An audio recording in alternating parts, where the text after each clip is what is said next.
தாய் தமிழ் உறவுகளுக்கு வணக்கம். திமுகவில் இணைய பேச்சுவார்த்தையை தொடங்கினார். திமுகவில் இணைய பேச்சுவார்த்தையை தொடங்கினார் என்ற தலைப்பில் இந்த காணொளியை காண்கிறோம். செல்வி ஜெயலலிதா மறைவுக்கு பிறகு நிறைய பேருக்கு முதலமைச்சராக வேண்டும் என்ற ஆசை ஏற்பட்டது. அதில் ஒருவர் ரஜினிகாந்த். இவர் செல்வி ஜெயலலிதா உயிரோடு இருக்கும் பொழுதே இந்த ஆசை வந்தது. ஆனால் கட்சி ஆரம்பிக்காமல் அவர் மீண்டும் திரைப்படத்தில் நடிக்க போனார். செல்வி ஜெயலலிதா மறைவுக்கு பிறகு மீண்டும் அரசியலுக்கு வருவதாக, கட்சி ஆரம்பிக்கப் போவதாக கூறினார். உடல்நிலை கருதி ஆரம்பிக்கவில்லை.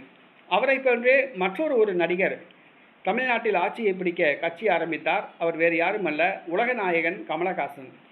மக்கள் நீதி மய்யம் என்ற ஒரு கட்சியை மதுரையில் ஆரம்பித்தார். ஆனால் அரசியல் சாணக்கியத்துவம் அவருக்கு கிடையாது. கட்சியை நடத்த தெரியவில்லை. அவரது கட்சி கடந்த சட்டசபை தேர்தலில் போட்டியிட்டு மண்ணை கவ்வியது.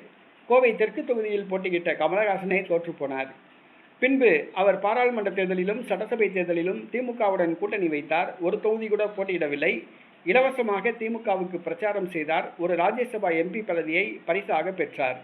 தற்பொழுது அவரது கட்சியில் கண்ணு கட்டிய தூரம் தொண்டர்கள் கிடையாது. உள்ளாட்சி தேர்தலிலாவது திமுக தனக்கு உரிய மரியாதை கொடுக்குமா என்று எதிர்பார்த்தார். கிடைக்காது என தெரிந்துவிட்டது. ஆக இனிமேல் கட்சி நடத்துவது வீண் என்ற முடிவுக்கு வந்துள்ளார். திமுகவில் கட்சியை இணைக்க முடிவு செய்துள்ளார். இதற்கான பேச்சுவார்த்தையை கமலஹாசன் தொடங்கியுள்ளார்.